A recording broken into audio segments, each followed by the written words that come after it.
What's up, guys? Welcome back to the Emanuel-C channel. It's been a while. If you enjoyed this video, make sure you hit that like button. It helps out a ton. Today, I'll be covering the Apple California streaming event that took place on September 14th, 2021. I'll be letting you know about all the products announced, when to expect them, and how much they'll cost. If you're new to the Emanuel-C channel, make sure you hit that subscribe button and turn on the notification bell so you can keep up with all the uploads coming to the channel. The Apple event started with previews of upcoming Apple TV Plus movies and shows, starring the likes of Jason Momoa, Naomi Harris, Tom Hanks, Samuel L. Jackson, and Jon Stewart, to name a few. And then they quickly moved on to product announcements. First up was the new iPad, which was an update to the most popular entry-level iPad. It looks just like the original iPad, but has an upgrade to the camera system and the internals. It gets an A13 Bionic, and the front camera is a 12 megapixel 122 degree field of view camera. This camera will allow you to use the center stage tracking feature, a feature that was previously only available on the iPad Pro. It works with the first generation Apple Pencil and will be available on September 24th for $329 with 64 gigabytes of storage.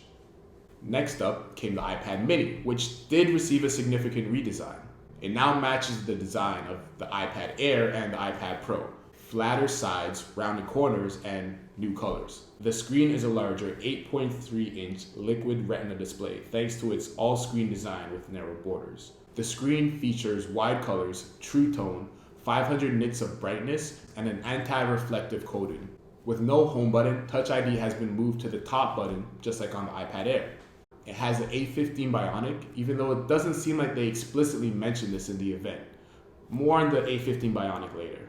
It also gets a USB-C port. It of course comes in a 5G compatible version.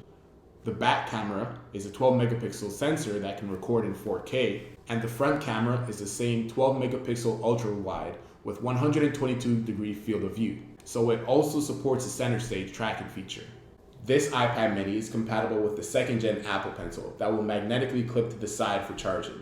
And it will be available on September 24th for $499 with 64 gigabytes of storage. After that came the Apple Watch Series 7.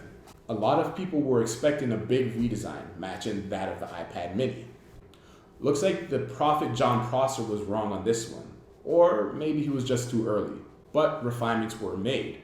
Bezels are reduced to 1.7 millimeters, given nearly 20% more screen area than the Series 6. And the watch design features softer, rounded corners.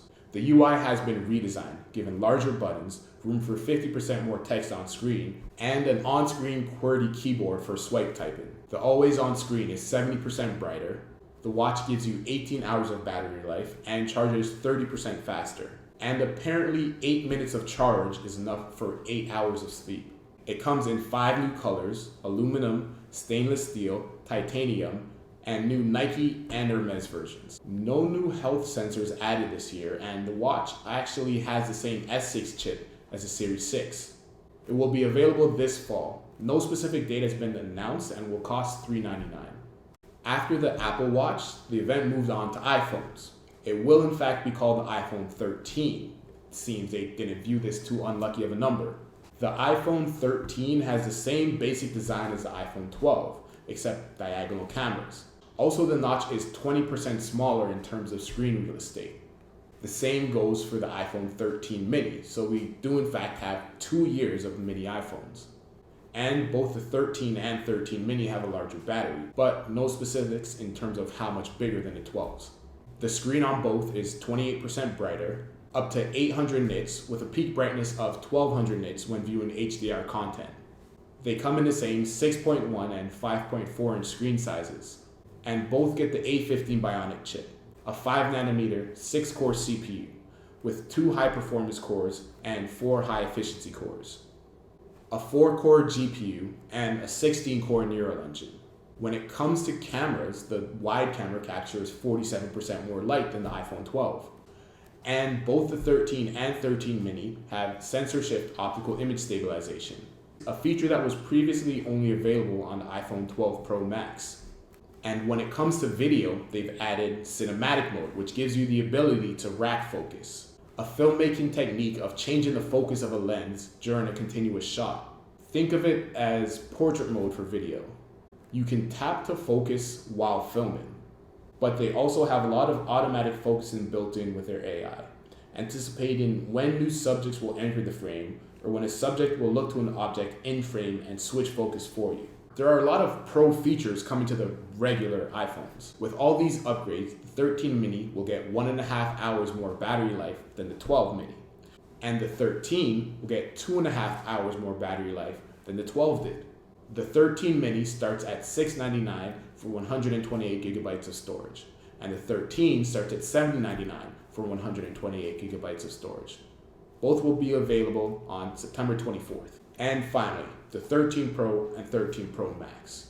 The design is largely the same with a slightly bigger camera bump on the back. The notch on these is also 20% smaller in terms of screen real estate. There are 4 new finishes: graphite, gold, silver, and the 13 Pro exclusive Sierra Blue, which replaces the Pacific Blue of the 12 Pro. It comes with the A15 Bionic, but the Pro models have a 5-core GPU instead of the 4-core GPU that the 13 and 13 mini get. The headline feature here is a new display that they're calling the Super Retina XDR, which features 1000 nits peak outdoor brightness and up to 1200 nits of brightness when viewing HDR content. They're giving it Pro Motion Variable Refresh Rate, which can vary from as low as 10 Hz to as high as 120 Hz. This is the first time an iPhone has anything other than a 60 Hz display. The camera system is also new. It has a 77mm telephoto lens with 3x optical zoom, a 92% improvement for low light and ultra wide lens, and the new wide angle has 2.2 times improvement in low light photography. This combines for a total of 6x optical zoom across all 3 lenses. The new ultra wide allows for macro photography for the first time ever in an iPhone. Also for the first time on an iPhone, night mode is available across all 3 cameras. For video, there's the cinematic mode, which is coming to all models of the 13 and 13 Pros. Through machine learning and disparity, it creates a depth map that is built into the video. This allows you to change the depth effect, including the level of bokeh and where the focus is applied after the video is captured. This year, the 13 Pro and Pro Max had the same camera system. Last year, the 12 Pro Max had a slightly better camera system than the 12 Pro. There is also a battery boost for the Pro models too, giving the 13 Pro 1.5 hours more battery life than the 12 Pro, and the 13 Pro Max 2.5 hours more battery life than the 12 Pro Max. There's also a new 1TB version available of the Pro models. The 13 Pro starts at $999 for 128 gigabytes of storage, and the 13 Pro Max starts at $1099 for 128 gigabytes of storage. Both models will also be available on September 24th. One thing to note, if you remember last year, there was a staggered release of the iPhones. The middle-sized 12 and 12 Pro came out first, and then about a month later, the 12 mini and 12 Pro Max came out. The fact that all models of the 13s are coming out at the same time could be viewed as a good sign. We could take it as a sign that manufacturing activity is beginning to return back to normal.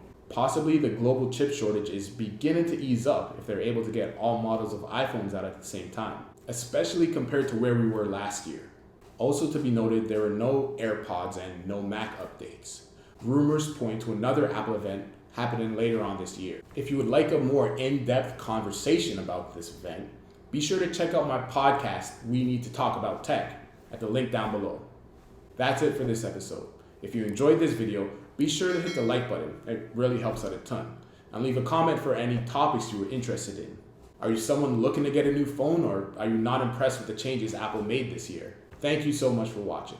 I'm Emanuel-C, and I'll catch you in the next video. Till next time, take it easy. Peace.